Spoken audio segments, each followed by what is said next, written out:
The Tale of Peter Rabbit by Beatrix Potter, read by Polly Sensei with worksheets by Glot Sensei. Once upon a time there were 4 little rabbits, and their names were Flopsy, Mopsy, Cottontail, and Peter. They lived with their mother in a sandbank underneath the root of a very big fir tree. "Now, my dear," said old Mrs. Rabbit one morning, "you may go into the fields or down the lane, but don't go into Mr. McGregor's garden. Your father had an accident there. He was put in a pie by Mrs. McGregor. Now run along and don't get into mischief. I'm going out." Then old Mrs. Rabbit took a basket and her umbrella and went through the wood to the baker's. She bought a loaf of brown bread and 5 currant buns. Flopsy, Mopsy, and Cottontail, who were good little bunnies, went down the lane to gather blackberries.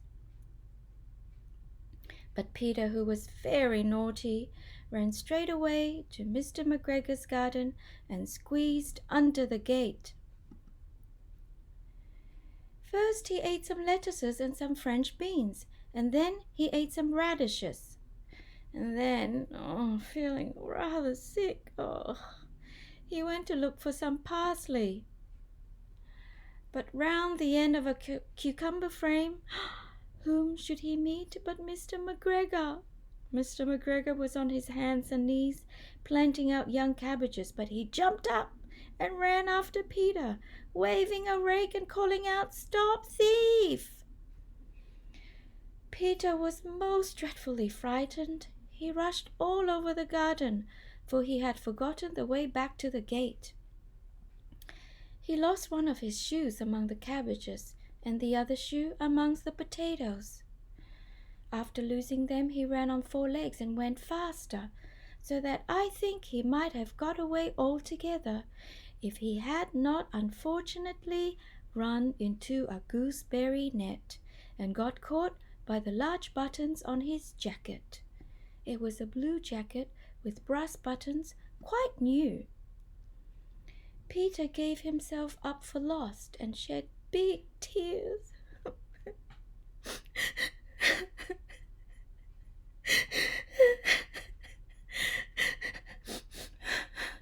But his sobs were overheard by some friendly sparrows, who flew to him in great excitement and implored him to exert himself. Mr. McGregor came up with a sieve, which he intended to pop upon the top of Peter, but Peter wriggled out just in time, leaving his jacket behind him, and rushed into the tool shed and jumped into a can. It would have been a beautiful thing to hide in if it had not had so much water in it. Mr. McGregor was quite sure that Peter was somewhere in the tool shed, perhaps hidden underneath a flower pot. He began to turn them over carefully, looking under each. Presently, Peter sneezed. Achoo! Mr. McGregor was after him in no time, and tried to put his foot upon Peter, who jumped out of a window, upsetting 3 plants. The window was too small for Mr. McGregor, and he was tired of running after Peter. He went back to his work. Peter sat down to rest. He was out of breath and trembling with fright, and he had not the least idea which way to go. Also, he was very damp with sitting in that can. After a time he began to wander about, going lippity, lippity, not very fast, and looking all round. He found a door in a wall, but it was locked, and there was no room for a fat little rabbit to squeeze underneath. An old mouse was running in and out over the stone doorstep, carrying peas and beans to her family in the wood. Peter asked her the way to the gate, but she had such a large pea in her mouth that she could not answer. She only shook her head at him. Peter began to cry.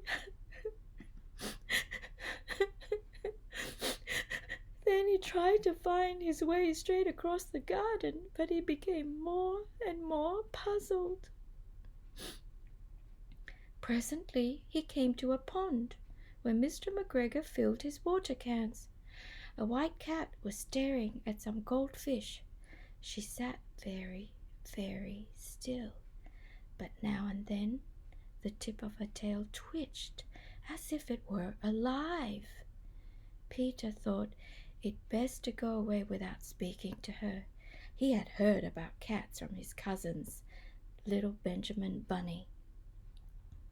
He went back towards the tool shed, but suddenly, quite close to him, he heard the noise of a hoe. Screech, scratch, scratch, screech. Peter scuttered underneath the bushes, but presently, as nothing happened, he came out and climbed upon a wheelbarrow and peeped over. The first thing he saw was Mr. McGregor hoeing onions. His back was turned towards Peter, and beyond him was the gate. Peter got down very quietly off the wheelbarrow and started running as fast as he could along a straight walk behind some blackcurrant bushes. Mr. McGregor caught sight of him at the corner, but Peter did not care. He slipped underneath the gate and was safe at last in the wood outside the garden. Mr. McGregor hung up the little jacket and the shoes for a scarecrow to frighten the blackbirds. Peter never stopped running or looked behind him till he got home to the big fir tree. He was so tired that he flopped down upon the nice soft sand on the floor of the rabbit hole and shut his eyes. His mother was busy cooking. She wondered what he had done with his clothes. It was the second little jacket and pair of shoes that Peter had lost in a fortnight. I am sorry to say that Peter was not very well during the evening. His mother put him to bed and made some chamomile tea, and she gave a dose of it to Peter. 1 tablespoonful to be taken at bedtime. But Flopsy, Mopsy, and Cottontail had bread and milk and blackberries for supper. This is the end of the story. You can listen to the story again or go to the next page and complete the vocabulary, the comprehension, and reflection exercises.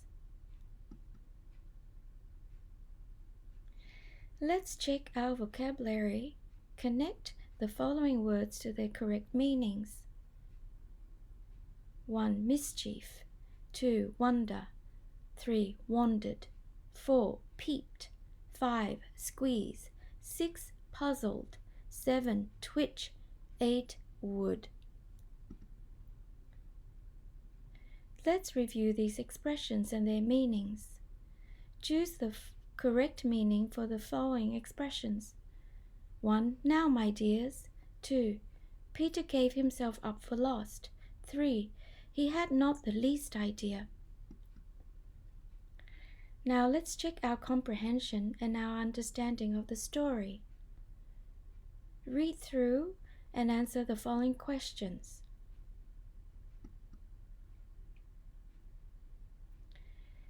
Then reflect and think about the story you just read and heard.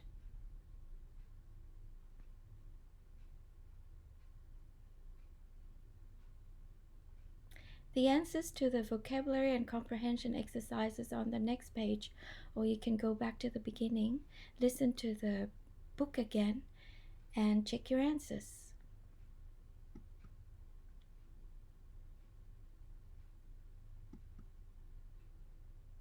Thank you for reading this story with us.